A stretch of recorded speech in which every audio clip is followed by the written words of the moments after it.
नमस्कार दोस्तों, आप सभी के एजुकेशन चैनल में स्वागत है। एक बार फिर नए सेशन के साथ शुरुआत करते हैं जिसका नाम है टेंस। आइए टेंस में दूसरा टाइप में पढ़ते हैं दोस्तों। Present indefinite tense, negative sentence. पहला था अफर्मेटिव सेंटेंस, अब दूसरा हम लोग पढ़ेंगे निगेटिव सेंटेंस यानी नकारात्मक वाक्य क्या होता है। आइए इसकी पहचान देखते हैं। यदि वाक्य के अंत में ता है, ती है, ते है, ता हूं आदि क्रियाओं के साथ नहीं आता है तो ये वाक्य प्रेजेंट इंडेफिनिट टेंस यानी निगेटिव सेंटेंस कहलाते हैं। कहने का मतलब ये है कि जब सेंटेंस कोई आता है तो उसके बीच में नहीं शब्द आता है। ये नहीं शब्द बताता है कि हमारा सेंटेंस कैसा है, निगेटिव सेंटेंस है। तो आइए इसमें कुछ मुख्य बिंदु यानी महत्वपूर्ण बिंदु कहेंगे, जो इसी के माध्यम से हम ये अफर्मेटिव से निगेटिव सेंटेंस बनाएंगे। जैसे इस टेंस में जब निगेटिव सेंटेंस बनाते हैं तो डू नॉट या डज नॉट का प्रयोग किया जाता है।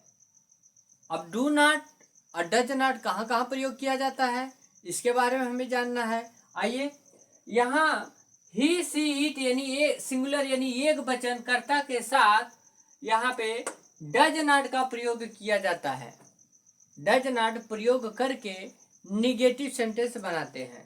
कहने का मतलब एक वचन सिंगुलर पर्सन कौन कौन होगा, ही, सी, इट, ये जितने वर्ड हैं ये सब क्या है, सिंगुलर है यानी एक वचन के हैं। इनके साथ हमेशा डज नॉट का प्रयोग किया जाएगा। उसी तरह से है जब आई वी यू दे तथा प्लूरल यानी बहुवचन के साथ डज नॉट का प्रयोग करके निगेटिव सेंटेंस बनाते हैं। कहने का ये मतलब है कि जब हम सिंगुलर पर्सन था आई, ही, सी, इट, तो वहां पे डज नॉट का प्रयोग करते थे। लेकिन अब वो सिंगुलर से जब प्लूरल शब्द आ रहे हैं, प्लूरल जो जैसे आई वी यू दे ये शब्द आ रहे हैं, तो इनके साथ हमेशा डू नॉट का प्रयोग करके सेंटेंस निगेटिव सेंटेंस हम बनाते हैं।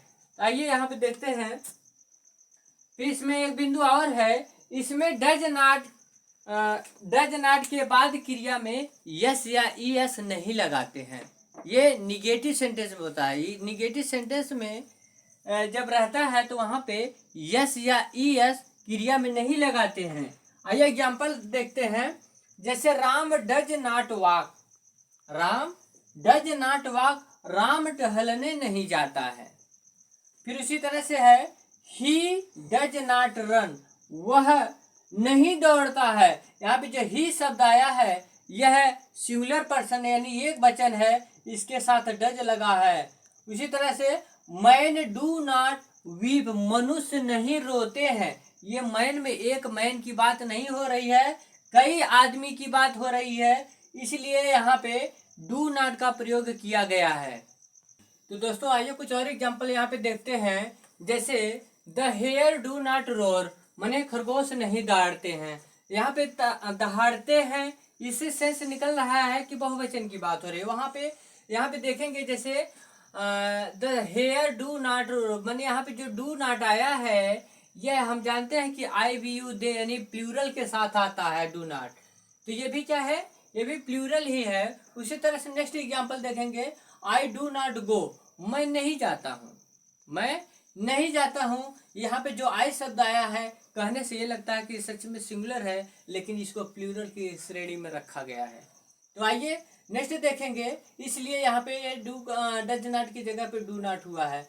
उसी तरह से देखेंगे next, you do not go, माने तुम नहीं जाते हो, तो यहाँ पे यू के साथ जो है डू नॉट का प्रयोग हुआ है। उसी तरह से वी डू नॉट गो, माने हम नहीं जाते हैं, यहाँ पे वी के साथ डू नॉट का प्रयोग किया गया है। फिर उसी तरह से आता है ही डज नॉट गो, वह नहीं जाता है। यहाँ पे हम देखेंगे जो ही शब्द आया है यह सिंगुलर है। जब भी सिंगुलर आता है तो सिंगुलर के साथ हमेशा डज नॉट का प्रयोग किया जाता है। तो नेक्स्ट देखेंगे सी डज नॉट गो, वह नहीं जाती है। फिर वही सेम सेंटेंस आया है, जैसे यहाँ पे सी सी क्या है, यह भी सिंगुलर है। सिंगुलर के साथ हमेशा डज नॉट का प्रयोग किया जाता है।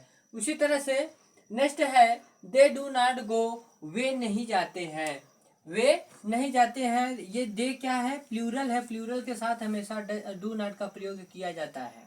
तो दोस्तों आज हम लोगों ने पढ़ा कि प्रेजेंट इंडेफिनिट टेंस के सेकंड जो है निगेटिव सेंटेंस।